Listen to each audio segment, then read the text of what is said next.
हरे कृष्णा। मैं गौरंग दासी भगवद गीता के श्लोक को देखेंगे। दूसरा अध्याय, श्लोक 12, 13 और 14। 12 नंबर श्लोक। न त्वेवाहि जातुन्नासन् न त्वन्दे मे जनाधिपाः न चैव न भविष्यामः सर्वे वयमतः परमः। 13 नंबर श्लोक। देहिनोऽस्मिन् यथा देहे कौमारय् यौवनैश्जरा तथा देहान्तरप्राप्तिर्वीरस्तत्र न मोहयति। 14 नंबर श्लोक। मात्रा स्पर्शांस्तु कौन्तेय शीतोष्ण सुख दुःखदा आगमापायिनो नित्यास्तुतिक्षस्व भारत।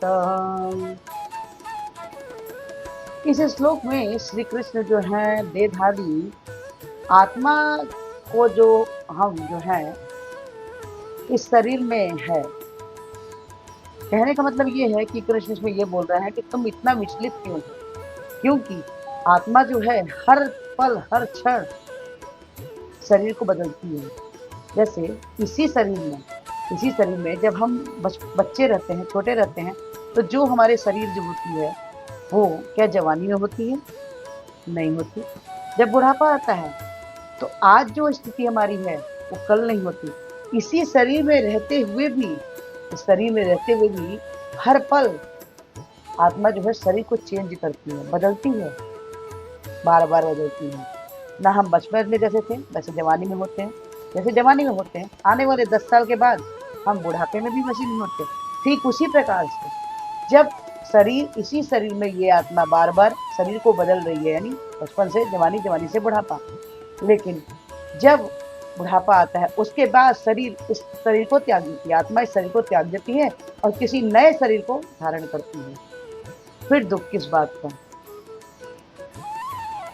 दुख करने की जरूरत नहीं है, आप भ्रम में मत रहिए, ऐसा कृष्णा का कहना है। आगे के श्लोक में देखते हैं हम। इसमें श्री कृष्ण बोलते हैं आगे के श्लोक में अर्जुन से कि जो शरीर है ये हर बार बदलती है। बोलते हैं कुंती पुत्र, सर्दी गर्मी सुख दुख सब ये सब जो है इंद्रियों के विषयों के संयोग से होता है। जिस प्रकार से अगर हम आग के पास जाएं, उसको छुएं तो हाथ गर्म हो जाएगा, हाथ जल जाएगा, तो क्या वो जला ही रहेगा? जलन हर समय हमेशा के लिए हो जाती है? नहीं। अगर हम ठंडे पानी को अगर हम पीते हैं, अगर बर्फ का पानी है तो हम पीते हैं तो सिर्फ उस समय के लिए, उस क्षण के लिए हमें वो पानी मुंह में गलता हुआ ठंडा प्रतीत होता है। जब मौसम बदलता है, ठंड आती है तो हमें ठंड लगती है, तो क्या परमानेंट ठंड रुक जाती है? मौसम के साथ फिर से चेंज होता है, फिर से गर्मी आती है, फिर से बारिश आती है। उसी प्रकार से भारत तुम दुख क्यों कर रहे हो? क्योंकि कृष्ण अर्जुन को बोलते हैं भारत, तो तुम दुखी क्यों हो रहे हो? क्योंकि कुछ भी स्थायी नहीं है और इस युद्ध को आपको लड़ाई लड़नी ही पड़ेगी। हम आगे के श्लोक में देखेंगे कि कृष्ण अर्जुन को और क्या बोलते हैं। हरे कृष्ण, राधे राधे।